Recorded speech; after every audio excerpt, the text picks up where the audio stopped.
Pag pinagnanasahan, hinahanapan ng paraan para magawa. No? Kahit bawal, ginagawa. No? Napakataas ng motivation. So, masasabi natin, yung mga kriminal, mataas ang kanilang motivation para gawin ang isang bagay. Kasi alam nila yan na makukulong sila. Pag nagnakaw sila, alam naman nila, pag nahuli sila, makukulong sila. No? Pero, bakit nila ginagawa magnakaw? Motivation, no? No? So, kunyari, hindi nila alam kung paano gawin. Turuan mo. No? So, hindi niya masasabing hindi niya alam kasi naturuan mo na siya. Ngayon, hindi pa rin niya ginagawa dahil hindi siya nasanay. No? Kailangan, pero, no? So, gagaya sila ng mali. No?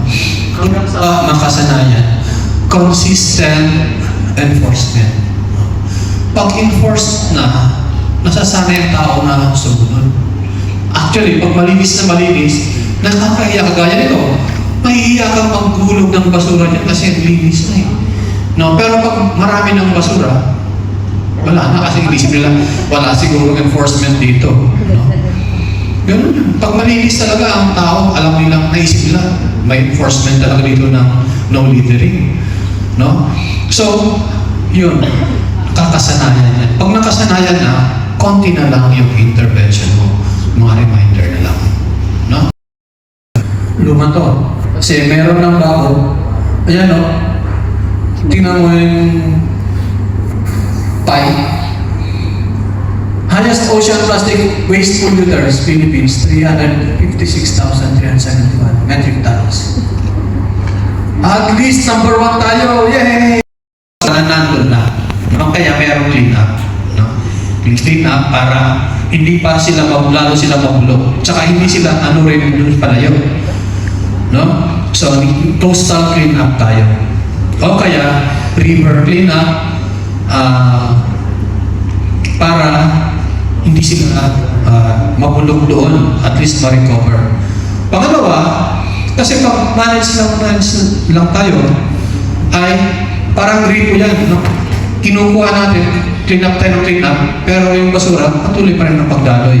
Kailangan isara natin yan. No? Prevention of land-based waste. Yan ang solid waste management natin. Kasi pag hindi natin yan, kaya nga, di ba nakikita natin pagbaha? No? Pagbaha na, punta na sa river, yung mga basura.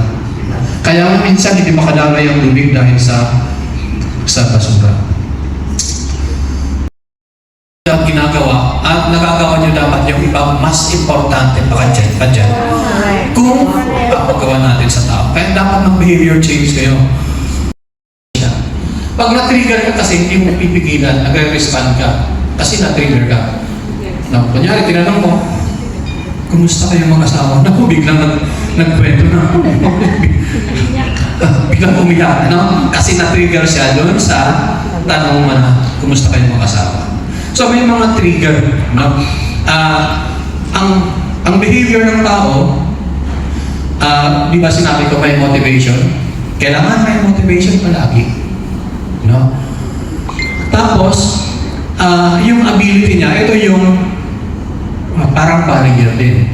Kasi pag mahirap, so, ang magre-react yung community, hindi lang iisang tao, hindi lang dalawang tao. So, pwedeng ang reaction nila ay yak, disgust, pwedeng nakakahiya, o nakakatakot naman yan, kakasakit tayo. No? So, dyan, yung EBA, ito. Tapos, may pagkain. So, ito, parang kanila yan, pinakamapa ng kanilang community. Ito yung picture. No? Ito yung bread. No? So, mangyayari dyan, pag may EBA, may, ano yung lumadapo? Langaw. So, nakikita yan ng mga tao, lalo na yung mga nandun sa mismo sa maraming yan. Iipunin nyo sila dyan, no? Tingnan nyo kasi baso. Ilang pa ang langaw meron? Marami. 6. So, may buhok, wala na akong buhok. Buhok, may facilitator, puputol siya. Tapos, sasawsin na doon ng community na nahihiya sila na nangyayari ito sa amin. Lalo yung nasa nasa harap mismo ng dumi. No? At iba sa what goes around comes around. No? Okay? So, iba naman itong triggering na gagamitin ko. Itong tinapon nyo dito, pwede pa itong mabenta, di ba? Pagkaperaan. Okay.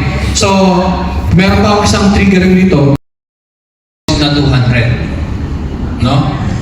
Kung ano yung dala nila, like kasi ang mga yan, pupunta doon sa mga beach doon.